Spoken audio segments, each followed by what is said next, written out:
Hello friends, मैं JP Gupta समृद्धि online class में आपका स्वागत करता हूं। पिछले वीडियो में हमने थार्नडाइक के प्रयासों त्रुटि का सिद्धांत का अध्ययन किया था सीखने के। आज हम सीखने के दूसरे सिद्धांत जो अभी उद्दीपन अनुक्रिया सिद्धांत या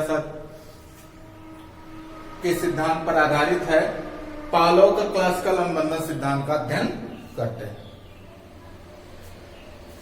तो पावलोव का जो सिद्धांत है वो ज्यादातर फेमस जो है, जो नाम से जाना जाता है, वो क्लासिकल अनुबंधन सिद्धांत के नाम से जाना जाता है।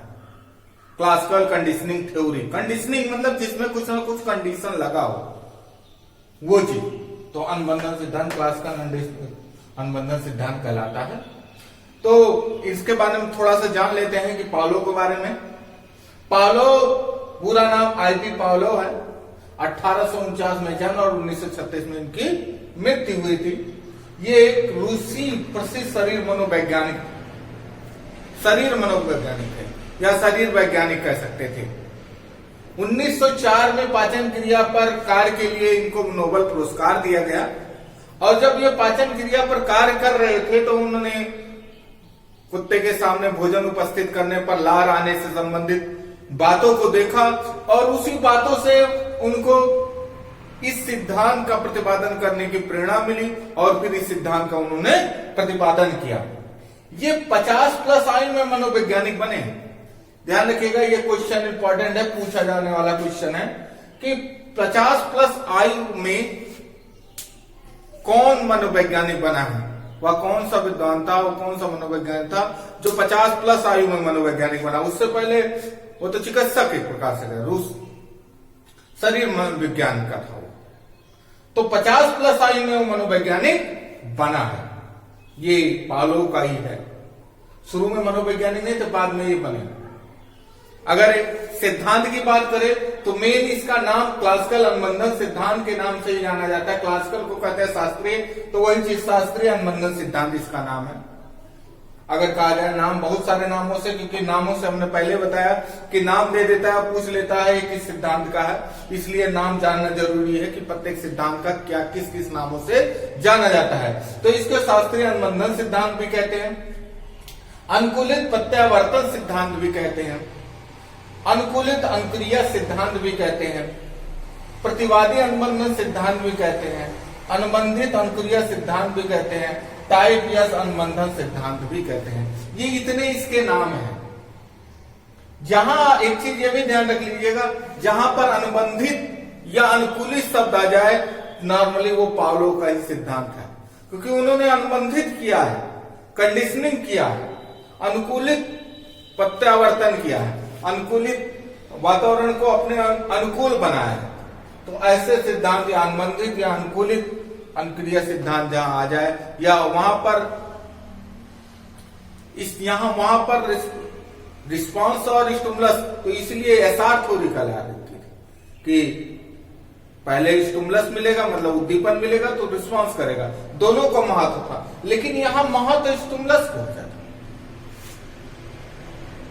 स्टिमुलस को महत्व है, इसीलिए ये सिद्धांत टाइप एस थ्योरी के नाम से जानी जाती है। प्रयोग इन्होंने कुत्ते पर किया है और जो इस सिद्धांत के प्रचार के लिए पुस्तकें जो लिखी वो कंडीशनिंग रिफ्लेक्सेस है और लेक्चर ऑफ कंडीशनिंग रिफ्लेक्सेस है। ये दो पुस्तकें उन्होंने इसके प्रचार प्रसार के लिए लिखी। प्रयोग बताने से पहले थोड़ा सा बताना चाहेंगे पावलोव ने इस सिद्धांत में क्या कहा।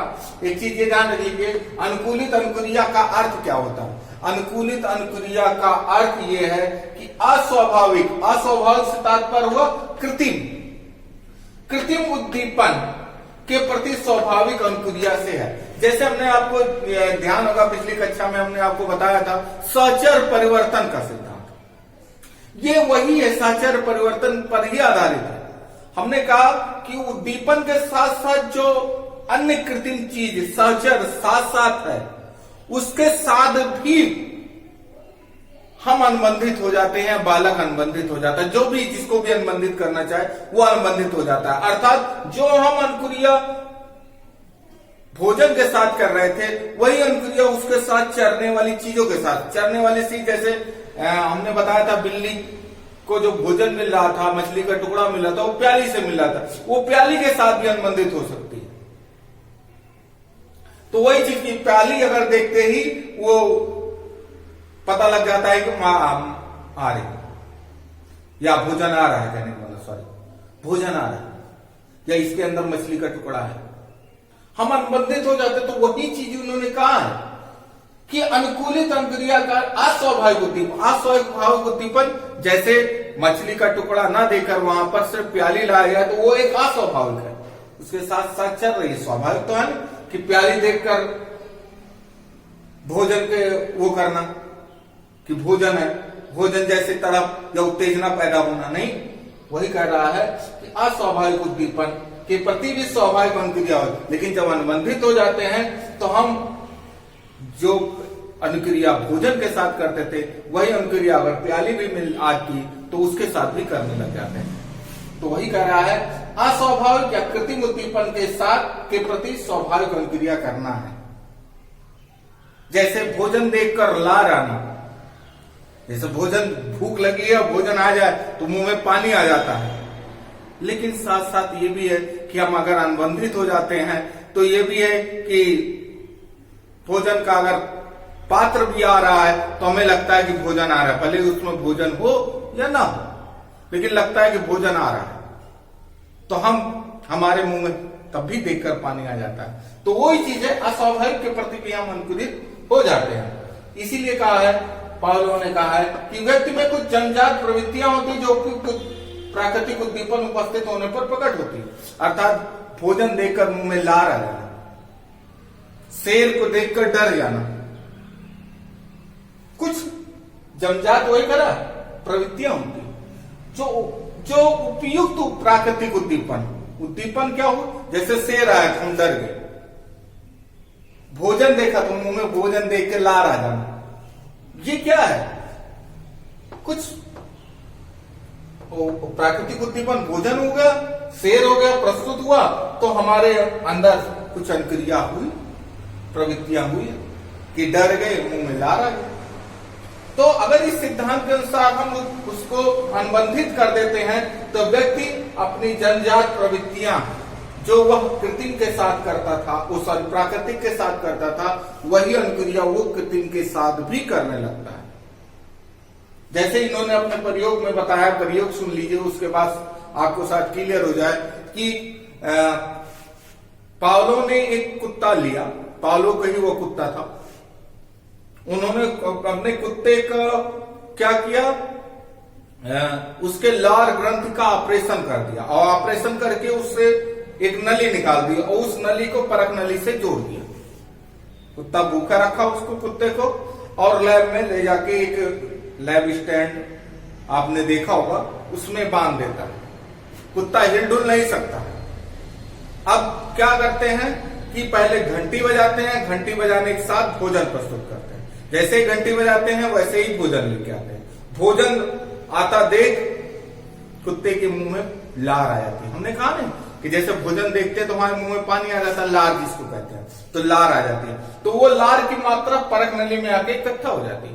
उन्होंने उसकी मात्रा को मापा, ये अनुक्रिया बार बार उन्होंने की और फिर कुछ समय बाद उन्होंने सिर्फ घंटी बजाई और भोजन को प्रस्तुत नहीं किया।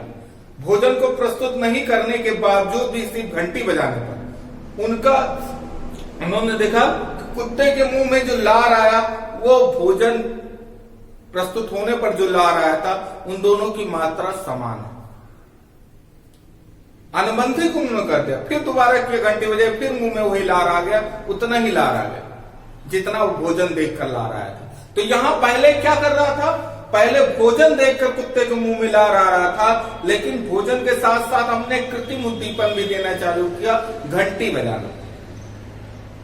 पहले उन्होंने घंटी बजाई, फिर भोजन दिया, तो कृत्रिम उद्दीपन देना भी चालू किया। तो कृत्रिम उद्दीपन देने के कारण एक समय ऐसा आया कि हम घंटी के साथ भी वह क्रिया करने लगे जो हम भोजन के साथ करते थे, अर्थात भोजन उपस्थित होने पर लार आना चाहिए था, अब सिर्फ घंटी बजने पर ही मुंह में लार आने लगा। अर्थात घंटी क्या है, कृत्रिम उद्दीपन, अर्थात जो हम प्राकृतिक उद्दीपन उपस्थित होने पर करते थे वही कृत्रिम उद्दीपन उपस्थित होने पर करने लगते हैं, वही अनुक्रिया। ध्यान रखिएगा। तो जो अनुक्रिया यहां एक अगर बात कहा जाए तो एक सिंपल सी बात है, इसको जानने के लिए जो अनुक्रिया प्राकृतिक के साथ करते हैं के साथ वही कृत्रिम के साथ भी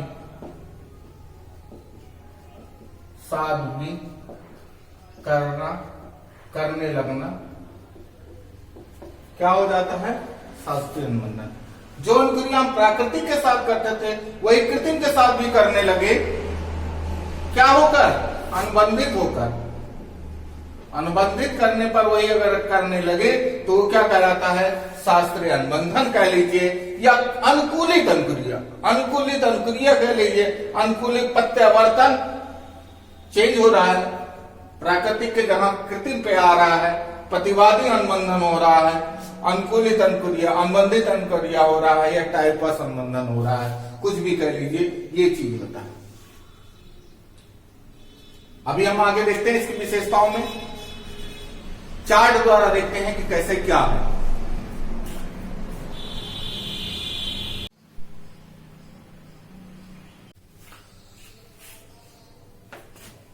हमने देखा अनुकूलित अनुक्रिया के सिद्धांत का प्रयोग देखा पावलोव के। अब देखते हैं कि इसकी कुछ विशेषता कह लीजिए, नियम कह लीजिए, इसके क्या है, किस तरह से ये सिद्धांत आगे बढ़ता है, किस तरह से अनुकूलित होता है, उसकी बात कर रहे हैं। अगर इससे देखते हैं इस फिगर द्वारा तो इसमें है CS अर्थात कोई अनुक्रिया नहीं। CS का मतलब अगर हमने घंटी यहां बजाई, CS क्या है? घंटी है, तो घंटी हमने बजाई तो कोई अनुक्रिया। सबसे पहले क्या करा कि अगर सिर्फ घंटी बजाई पालो ने तो कोई अनुक्रिया नहीं, और भोजन दिया तो ला रहा है, अर्थात UCS किया तो UCR। UCS का मतलब प्राकृतिक उद्दीपन। प्राकृतिक उद्दीपन क्या हुआ? भोजन हुआ। UCR वास्तविक अनुक्रिया जो हुई, ला रहा ना, भोजन देकर ला रहा है। पहले क्या करी? घंटी बजाई, कुछ नहीं हुआ। फिर उसने क्या किया? भोजन दिया, थोड़ी देर बाद भोजन प्रस्तुत किया तो देखा ला रहा है। फिर उसने क्या किया? घंटी के साथ घंटी बजाई, फिर तुरंत ही क्या कर दिया? भोजन दिया। घंटी के साथ साथ भोजन दिया। घंटी क्या है? CS है और भोजन UCS है। घंटी क्या है? कृत्रिम उद्दीपन है और ये क्या है? प्राकृतिक उद्दीपन। दोनों को साथ साथ दिया, घंटी बजाई, भोजन प्रस्तुत किया, तो क्या है? ला रहा है। तो ये जो ला रहा है ये भोजन के थ्रू है, ना कि CS के थ्रू है। घंटी बजने के कारण ला नहीं है, ये भोजन देख कर ला रहा है। लेकिन जब यही अनुक्रिया, इसीलिए कहा अनुबंधन के दौरान, ये अनुबंधन नहीं था उससे पूर्व था, अनुबंधन के दौरान ये अनुबंधित कर रहे हैं। यही क्रिया हम बार बार करते हैं। घंटे बजाते भोजन देते हैं, घंटे बजाते भोजन देते हैं, और जब ये अनुक्रिया कई बार दोहरा लेते हैं तो लास्ट में वो अनुबंधित हो जाता है। घंटी के साथ भी, भोजन के साथ तो था ही कि भोजन देख कर मुंह में ला रहा है, वो घंटी के साथ भी अनुबंधित हो जाता है और घंटी बजने पर ला रहा जाता है। कंडीशनिंग स्टिमुलस के साथ कंडीशनिंग रिस्पॉन्स करने लगता है, अर्थात घंटी के साथ वो लार आने लगता है। कृत्रिम या अनुबंधित उद्दीपन के साथ भी वो अनुबंधित अनुक्रिया करने लगता है, अर्थात जो वह प्राकृतिक उद्दीपन के साथ करता था, कृत्रिम उद्दीपन प्रस्तुत होने पर भी उसके साथ करने लगता है। ये हुआ अनुबंधन का। अगर इसको दूसरे रूप में, दूसरे फिगर में देखें तो इस तरह से है कि भोजन प्रस्तुत होने पर ला रहा है, घंटे प्लस भोजन हमने प्रस्तुत किया तो फिर ला रहा है, और फिर ये अनुक्रिया हम बार बार किए, वही जो हमने कहा, फिर हमने घंटे प्रस्तुत की तो फिर ला रहा है। तो यहाँ CSCR हुआ, मतलब कृत्रिम उद्दीपन पर भी कृत अनुबंधित अनुक्रिया हुई। ये जो क्रिया होती है उसी को अनुकूलन कहते हैं। ये पूरी प्रोसेस को क्या कहते हैं? अनुकूलन कहते हैं या अनुबंधन का। अनुकूलित अनुक्रिया का सिद्धांत इसीलिए कहा जाता है, या अनुकूलित कह लीजिए, अनुकूलन कह लीजिए। तो इस क्रिया को अनुकूलन कहते हैं, इसीलिए इसको अनुकूलित अनुक्रिया का सिद्धांत कहा जाता है। आपको समझ में आ गया होगा कि जैसे कुत्ते के सामने वाली बात, उसी पर आधारित ये फिगर बनाया गया है जो कुत्ते का प्रयोग किया गया है। इसमें कुछ और चीजें ध्यान देने योग्य बातें हैं। पहला है समय सिद्धांत। समय सिद्धांत का तात्पर्य यह है कि जो घंटी और भोजन के बीच का समय ड्यूरेशन है वो बहुत कम होना चाहिए, ज्यादा नहीं होना चाहिए। कहने का मतलब कृत्रिम उद्दीपन और प्राकृतिक उद्दीपन के बीच का समय बहुत कम होना चाहिए। अब पता चला घंटी बजाने के 10 मिनट बाद, आधा घंटे बाद अगर भोजन प्रस्तुत किया जा रहा है तो वो घंटी से संबंधित नहीं हो पाएगा। वो समय 1 से आधा सेकंड के बीच का होना चाहिए। शक्तिशाली एवं तीव्रता का सिद्धांत, ध्यान रखिएगा, शक्तिशाली होना जरूरी है कृत्रिम उद्दीपन का।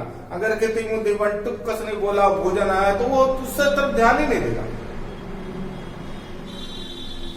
उसको ये पता लगना चाहिए कोई चीज, और पता होना चाहिए कोई और चीज भी आई है, कोई कृत्रिम चीज आई है। सबसे पहले कृत्रिम चीज देना है। भोजन प्रस्तुत होने के बाद घंटे बजाओ, घंटा बजाओ, उससे कोई मतलब नहीं होता। पहले कृत्रिम उद्दीपन दिया कि पहले घंटी बजाई, तेज बजाई जिसका ध्यान जाए, उसके बाद हमने क्या किया, भोजन उपस्थित किया। तो वही चीज शक्तिशाली एवं तीव्रता का सिद्धांत होना चाहिए। एक रूपता का सिद्धांत होना चाहिए, बार बार वही चीज दोहरानी चाहिए। पहली बार ऐसा नहीं कि पहली बार में घंटी बजाए, दूसरी बार में थाली बजाए, तीसरी बार में शंख बजाए, तो वो अनुबंधित नहीं हो पाएगा। हर बार घंटी ही बजानी पड़ेगी, या जो भी चीज कर रहे हैं हम क्रिया, उसमें एक रूपता ही लानी पड़ेगी। चेंजेस करेंगे तो अनुबंधित करना कठिन होगा। तो कह रहा है एक रूपता का सिद्धांत। पुनरावृत्ति, बार बार करने की जरूरत है। हमने कहा ये क्रिया हमें बार बार करनी पड़ेगी, एक बार करने से ही नहीं होगी कि सिर्फ एक बार कर दिया हो गई, नहीं। ये क्रिया हम बार बार करेंगे, कई बार दोहराएंगे, तब वो जाके कहीं अनुबंधित हो पाएगा। किससे? घंटी से। व्यवधान का सिद्धांत, व्यवधान नहीं पढ़ना चाहिए। ध्यान इधर उधर भटकेगा तो अनुबंधन में कठिनाई आएगी। व्यवधान के लिए ही हमने कहा पावलोव का कुत्ता था, तो पावलोव के शिष्यों ने लैब से पावलोव को भी हटा दिया था कि कहीं कुत्ते का ध्यान भटक न जाए। तो उनके इसीलिए कहते हैं कि व्यवधान भी नहीं पढ़ना चाहिए जब यह अनुबंधन किया जा रहा है। तो ये था इसके प्रमुख नियम, या ये इस पावलोव के सिद्धांत का प्रमुख नियम, या यूं कहे कि कुछ विशेषताएं, प्रमुख विशेषताएं। इस सिद्धांत के कुछ अवधारणाएं हैं या कुछ प्रमुख घटक हैं, साथ साथ इसके क्या आलोचनाएं हैं तथा इसके क्या महत्व है, ये नेक्स्ट वीडियो में हम डिस्कस करेंगे। अगर आज का वीडियो पसंद आया हो तो लाइक करिएगा, कमेंट करिएगा, शेयर करिएगा और सब्सक्राइब करिएगा। इसी के साथ आज का वीडियो ही समाप्त करते हैं। धन्यवाद।